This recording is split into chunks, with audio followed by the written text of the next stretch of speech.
Hello. Hi, everybody. It looks like it's still spinning. I'm not sure if this is fully on yet or not. Okay, there we go. Hi, EO Nation.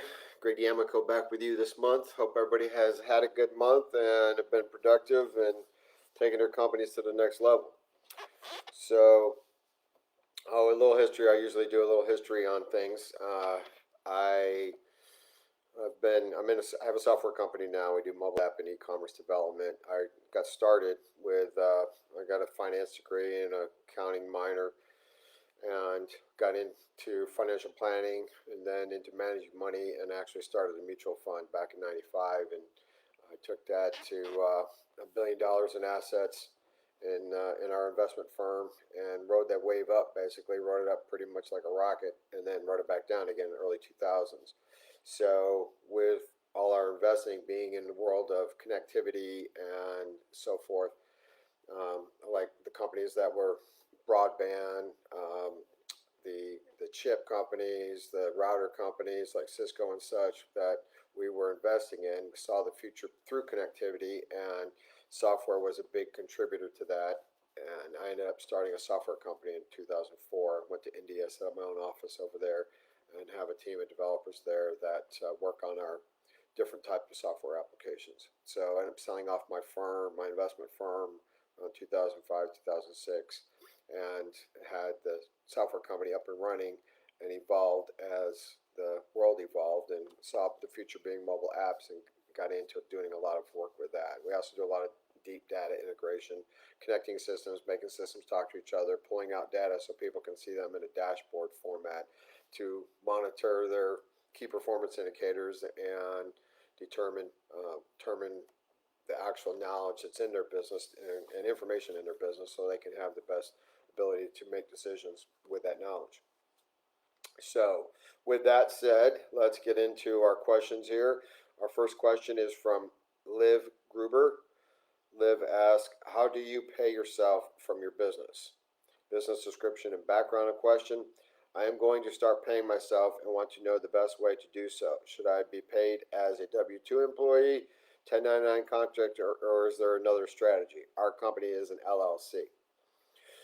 So, Liv, given your company as an LLC, the only way you can pay yourself, well, there's two ways to pay yourself. You can pay yourself with a guaranteed payment. Okay, that's kind of like what your salary would look like, but on top of that, you can give yourself a bonus or a additional amount paid out to you that's kind of like profit share of what you've made up and above what you're paying yourself. So when you have higher profitability, you're going to have money to consider. Now, the guaranteed payment is going to be taxed a little bit different than a profit amount, and that potentially, and that being the case, you want to look at how much you actually want to get paid so much out from guaranteed payment.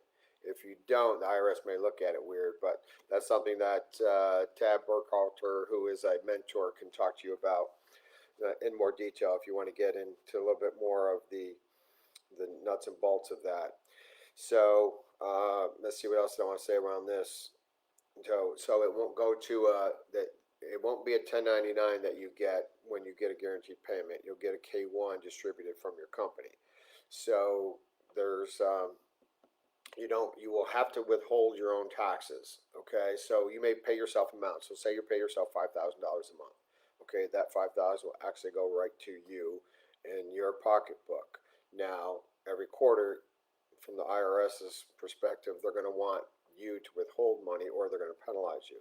So you can put your money into, you can take the $5,000 and you can take your taxes out of that, or you can pull more money out of the company to help to pay your taxes. It's just how you want to do that personally. But most people will pay themselves an amount, factor in taxes, and set that aside, and then pay the IRS on a quarterly basis.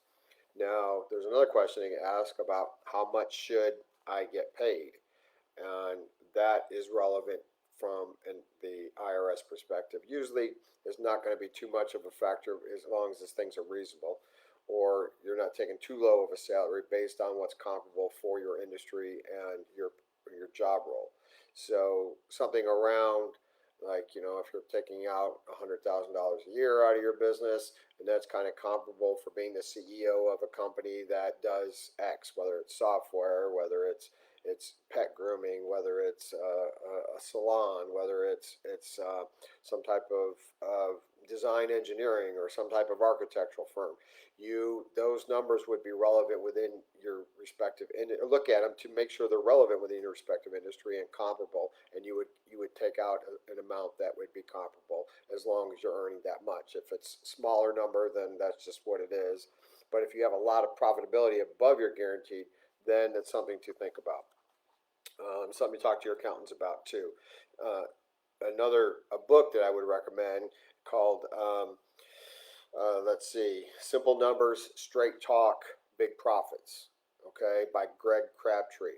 It's an excellent book that tells you things about comparability, or how to be comparable in the way you're paying yourselves, how to look at that, and a lot of factors within it that helps you with managing a partnership and paying your comparable or paying employees that are doing their respective roles, whether it's being the CFO, the chief technology officer, the chief operating officer, and so on and so forth.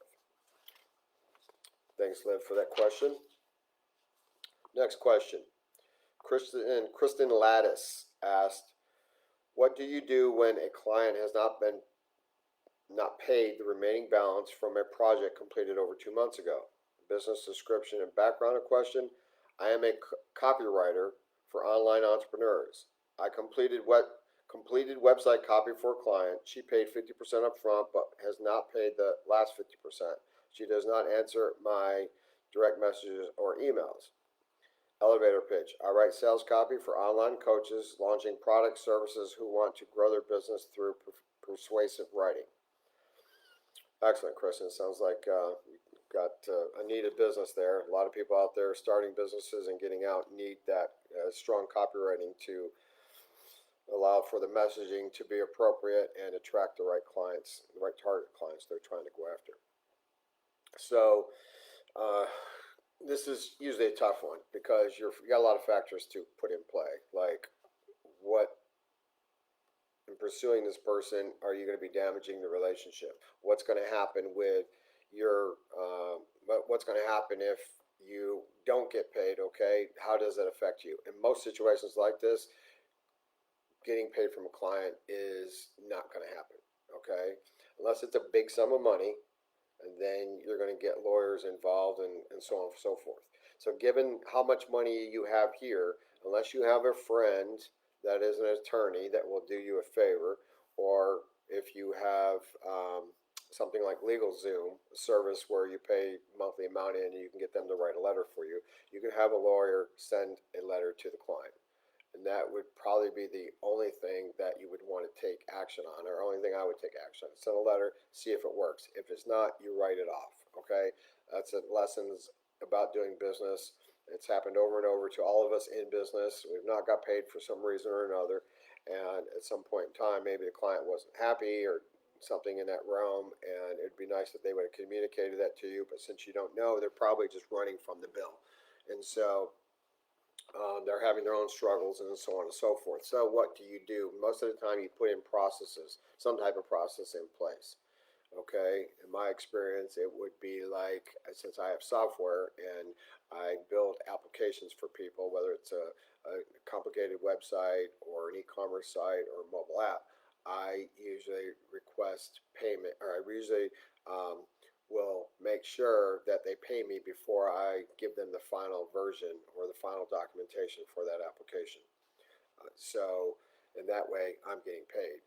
And a lot of my, if I was working with a lot of new clients and such, then I would be more strict about that. But my business right now is like 12 to 15 core clients that just send me business, and I do it and send it back, and I've been set up in a history of being paid, and I don't really have any issues. So I don't monitor this process stringently, and I've been in a good situation with it. So for you, it's like I said, looking at some process. There could be something, you may talk to some other people about what they have done, but in general, It's you got to do something that says, hey, client, I'm delivering you this. Need to get paid now. And if you have set up an online payment system, they get paid before you send over the final work to them.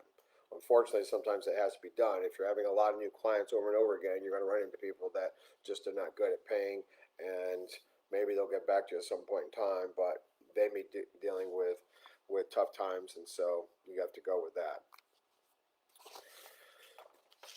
Hope that works out for you, and with a letter or with a you may want to send a message saying that I'm going to have my lawyer contact you unless you can take care of this of some sort. That could be the last straw before you actually get a lawyer involved. Now you got to look at it. If it's a $300,000, $500,000, it's going to cost you more to do the lawyer than it is to just write it off.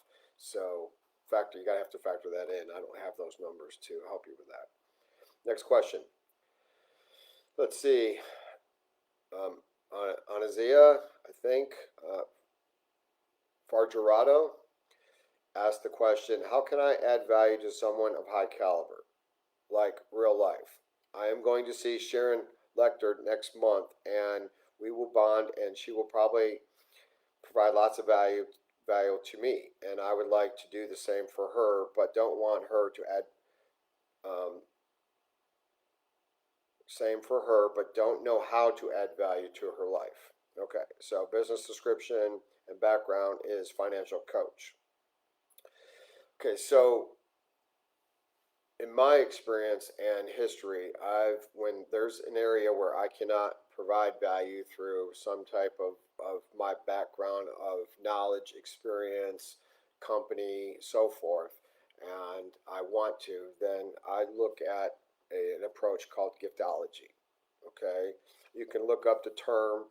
It was been coined by a guy who wrote a book on giftology and has a company called Giftology, which they go out and provide different levels of gifting to people in somewhat of a higher level. And by using this approach, you can give special, meaningful material gifts that they will be able to use regularly or see regularly, or something that reminds them of you and makes them think of you. Now, you don't do something where you put your name on it or whatever. In fact, it's kind of the opposite. You put the client's name on it. One of the tools one of the gifts they use are Cutco knives, which have a long history. They're high quality made, and you can engrave their name on the knives. These can be like a big carving knife and a big fork that you would carve up a roast or a turkey with, or they could be like steak knives that small, and you can have the engravings on the side. So there's a lot of options with what they do, and it's personalized. And I've heard stories of people where you give these type of gifts, and I've done it recently, and have gotten videos back from some of my clients saying really appreciate this, showing them with their name engraved on it, and you can just tell that people are really appreciative when they do that, or when they receive gifts like that. Another gift that I've given in the past is Aura frames, AURA frames. They're higher end digital frames that come with a mobile app that allow you to take the pictures off your phone, which since most of us are taking pictures on our phone, and send them to the digital frame. Really simple process, and you could have multiple people that have the app in a family situation. You've got parents and the kids, or even the grandparents, and the kids, and maybe the parents for the grandparents are sending pictures to them of their life, and it's going to scroll through these pictures and allow people to share more intimately what's going on. Those frames create a good bonding experience. When you're watching those frames, you're looking at your history, and you see that, and you think about, yeah, that person got me a frame. What a great gift. Thank you. I'm looking at my memories. I'm looking at these great experiences with my kids or my grandkids and so forth that would really connect. I sent Aura frames to all my people, and I get positive feedback, all my clients, and I get a lot of positive feedback. And so this also could be used for a referral program, sending it out to do business with people on a somewhat of a higher end basis. So it's a good approach. You can go to Giftology, Giftology group.com to talk to them more about this approach. the Giftology book is a small, simple read, easy read that you can download to get a better understanding of how to use this approach to building value with certain people, building relationships with people, and so on. Hope that helps. Karina Stair is the next question, and Karina asks, what factors would you take into consideration when deciding between working on your own side hustle versus your spouse or their business? So her background, business description background is, my husband runs his own videography business and did approximately $250K in 2020. He has no employees, only contractors, no CRM, and does almost all administrative tasks manually. My experience is as administrative / operations management, so fixing these things, setting up systems, and running the behind the scenes are all strengths of mine. That being said, working with a spouse seems like it could have additional challenges I'm not fully aware of. So, Karina, yes, this can be a touchy situation, a lot of intricacies to deal with. So, some factors to consider is like, how well do you get along with your spouse? Okay, if you've been together a long time, you have a good history of being able to talk through issues and so forth, then this could be an environment where you can work together.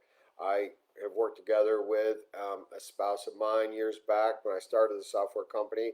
I was in a relationship with somebody, and we got into a relationship because she had built an application for me when I was in my investment world, and we went on to get into a relationship, and then we started the software company together because that was her background, and I helped to fund that company and build it, and we ended up not working out, but we still continued to run the company together and had a really good situation until she met somebody, got married, and moved to over to Dubai, and then we changed up our arrangement. But it was very amicable and very we worked well together. But there's factors to be involved. She would say at times, like when you're having dinner discussion and evening discussion, it'd be like you always want to talk about business.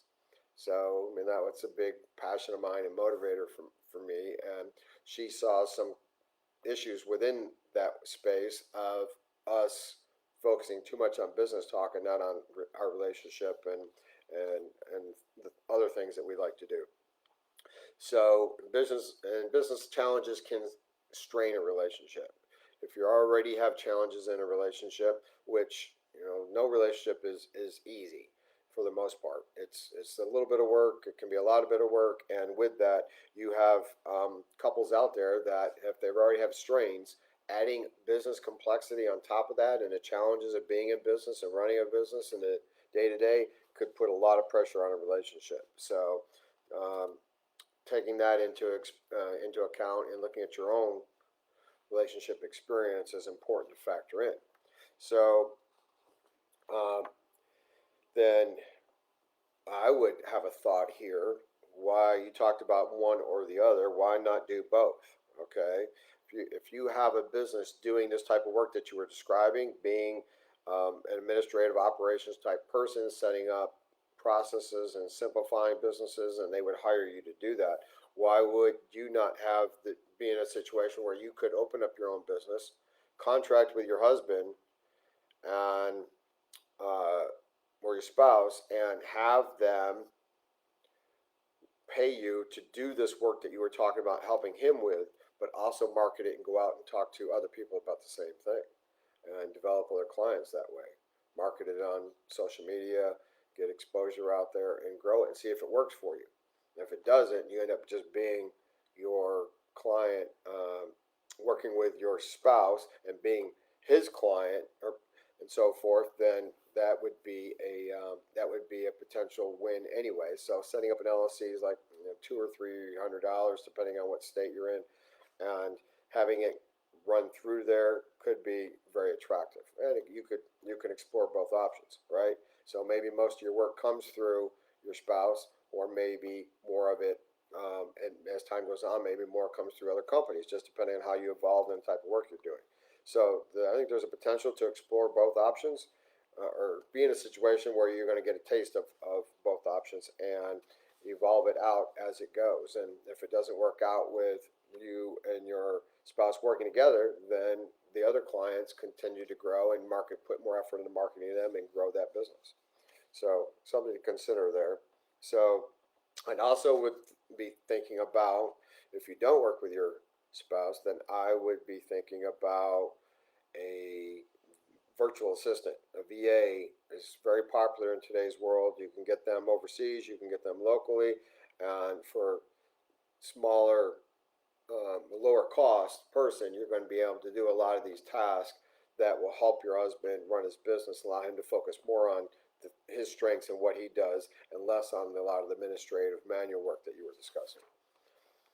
So hope that helps. And next question, Stephen Davis. Stephen asked, I came across an article about performance coaching. After doing a little research, it seems to be a new type of coaching.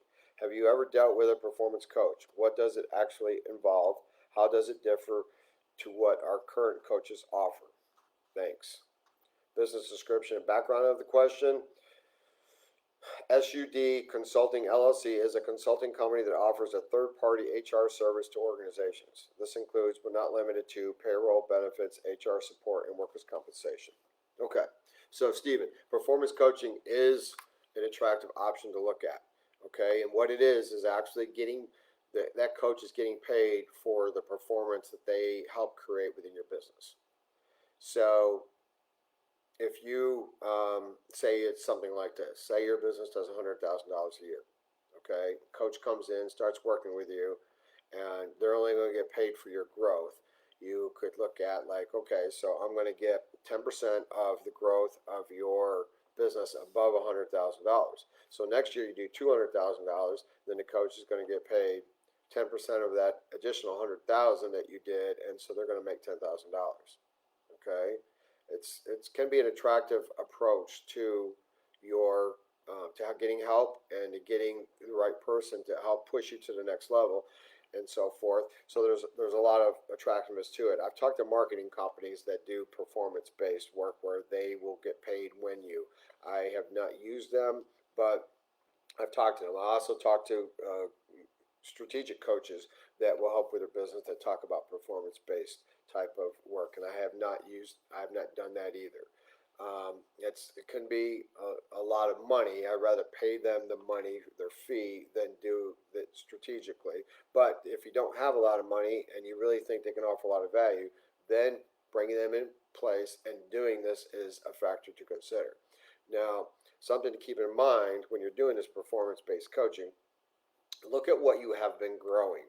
What rate have you been growing previously? Okay, so if your annual growth is, say, 10%, then you want to make sure that you factor that in when you work out an arrangement to get paid from the coach. So like the example I used before, $100,000 income that you're bringing in now, and you're going to get paid for it. Well, okay, performance coach, I've been growing at 10% a year, so normally without any help, I'm going to do $110,000 next year.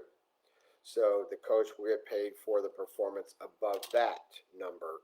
And so if they help you do $200,000, like I said before, then they're going to get paid on that $90,000 difference that would have been what you normally been growing at and what they helped you to achieve up and above that.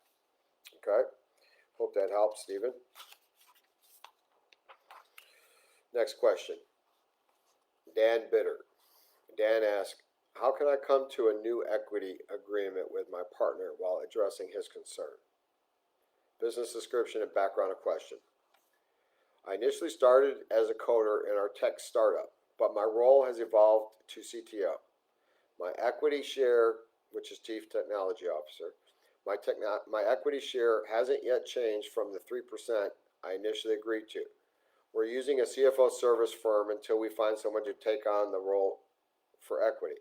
My CEO, Todd, is hesitant to redefine the equity until after we finish the business plan, because he wants a CFO-minded person to say, yes, the equity split makes sense, or no, it doesn't make sense, and here's why. We have a large bill coming due June 1st, which I need a personal loan for.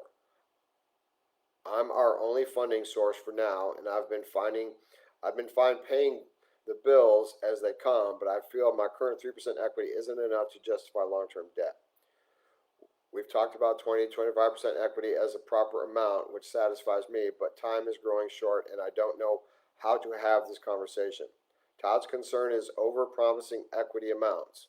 In his previous first startup, he gave 20% each to 3 people without keeping track of the total and wouldn't have had much left for himself for investors. His idea is that equity shares are final, while my idea is that we can proportionally decrease current equity values to offer equity to new partners. He's open to adopting a new model for addressing equity, but he's not sure how things are done and is erring on the safe side. Okay, Dan. Lots of detail there, so hopefully we can provide some questions to ask and maybe some insight. So my first thought on this, after reading all that, is if you are funding the only source for funding of the business, then that is a huge factor in determining your equity position. Okay, usually the person with capital has a lot of leverage in determining their equity position. I would look at that and see and have discussions around that. I mean, hey, I'm putting all the money in here and I only got 3%. If you are going to borrow money, which is really risky for this company, you're going to end up, if the company goes under, you're the only one that's going to be liable on that if only your name is on that debt. If the company name is on debt, then that's a different situation. But if you're the only one and you're going out to borrow this money, you're going to be holding that bag if the company doesn't make it. So there's a lot there to be discussed and around this situation and around equity. And also, if the other people can be on this debt, that would be beneficial to you, that you share the burden with other people that are part of this company, especially since you are the chief technology officer and you've come to you've grown this company with whatever idea that you have in place. You said it's a technology company and you are there as a developer, so you should have a lot of leverage as to what was created technology wise for the company and what you're going to be selling. So definitely see that it's attractive for you to have a higher position, but there's a lot of other factors that I may not be aware of that need to be taken into account. So under this model, though, you have a lot of leverage given you're the one putting the money into the company, which at 3% should be definitely discussed, refactored, and put into a situation where you're going to have a lot more reward for the risk that you are taking. So the other thing I would ask you is that, do you need to hire a CFO? Okay, why are you considering a full-time CFO? I've run multi-million-dollar businesses. My investment firm did up to $6.5 million a year. My software company has done up to $3.5 million a year. I've never had a full-time CFO. So there's great companies out there. You said you were using an outside consulting firm to do CFO services. I would consider that as my primary source until I really had the money to pay for a CFO. And how much value can that CFO add to you? And also, you're giving up equity here. So equity is expensive, okay? And when you give out equity, you're giving out an expensive piece of the company.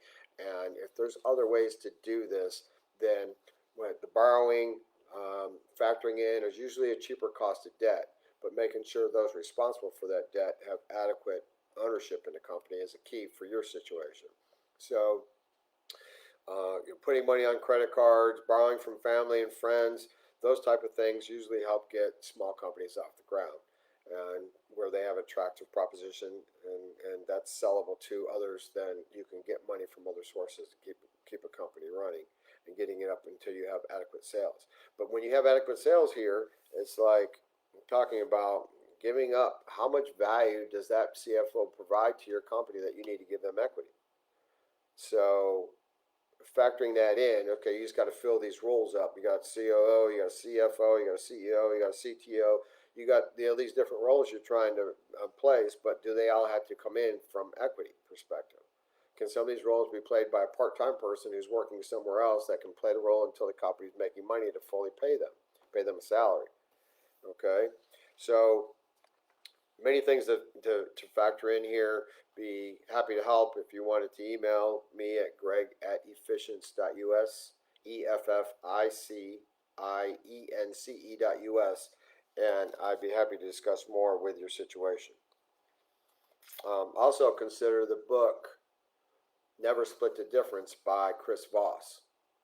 Okay, Chris was a FBI negotiator, and he's got great stories in his book about how he used these negotiation tactics to prevent people from getting killed, from getting them back, from getting money, people that were holding uh, valuable assets or people hostage for money, and it's a very informative book in negotiating processes. It should be read by everybody, and because every day is a negotiation in our lives. Every day we're negotiating with our clients, with our employees, with new potential clients, and so forth. That having these tools in place to help us. I mean, we're negotiating in our relationships. I mean, where do we go to dinner tonight with your spouse? You know, how much allowance do you give your kids? Everything's a negotiation, and having the best techniques is going to be beneficial. Okay, so our last question here is Samuel Pervier, and Samuel asks, if you have some extra cash in business, what would your next move be to grow the business? Business description and background. I am in the title search business. We provide B2B services. Our clients are title insurance company. Okay, so Samuel, if you have cash in your business and you're like, where do I put that money to create the most value? Then what I would do is I look at where the money I have spent previously that was giving me the biggest return. Okay, is that in a salesperson that you have? Then factor in how you can reward that salesperson more so to go out and getting you new business. If the biggest area is your social media, then what are you doing social media, and can you putting more money in that social media create more clients? A LinkedIn campaign, LinkedIn's social media, but I see that as an attractive option here because LinkedIn B2B type business, you said, is a great way to connect, and there's services out there you can buy that will do automatic connections and reaching out to people and telling them and follow-up messaging. So that's an attractive option, but only if you've experienced this or not. What have you experienced, and then what can you do to put more money to that? Okay, if you know something's working, then just add more money to it and let it help you grow even more. You don't have to do a bunch of new things. If you got one solid thing working for you and it's working and it's bringing you assets, and you can see that for $1 you spend in that area, you're going to get $1.50 or $2 back or $1.10 or whatever it may be. You're getting a return. Then continue to spend that money and bring in that growth opportunity with that return. The other thing is what I talked about earlier with the giftology approach. Okay, so would be taking some of that cash and building up your relationships, your existing relationships, or creating new relationships with a giftology approach. Okay, so you may want to check out the book. You can talk to the giftology people and get ideas within your marketplace. What would be a good gift to send out, and build those relationships. You know, with the Cutco knives, for example, is that you send them one set, and they're not cheap. They're gonna be $200 for like a group of steak knives, or $200 approximately for a carving knife and a fork. They're very high end, made with quality materials, and they have the engraving on there, and that's just strong in building up relationships. So,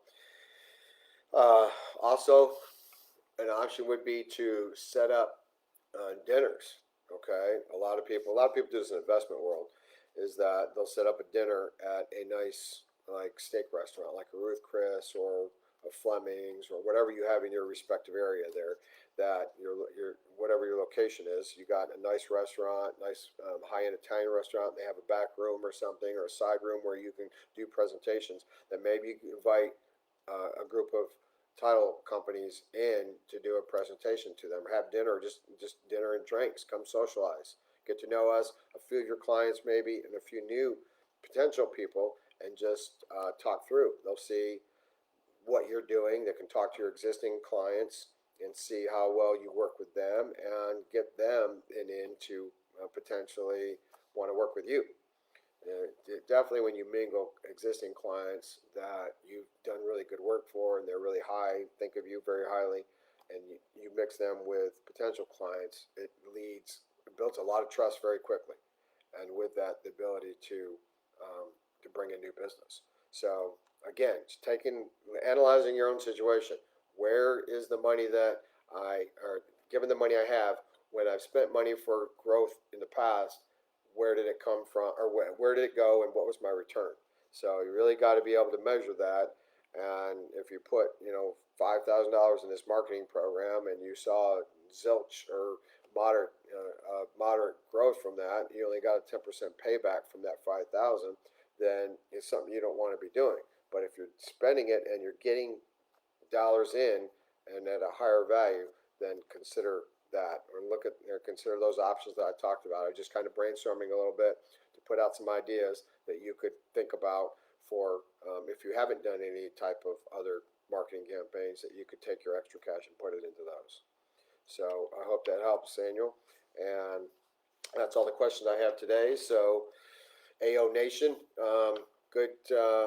Hope everybody is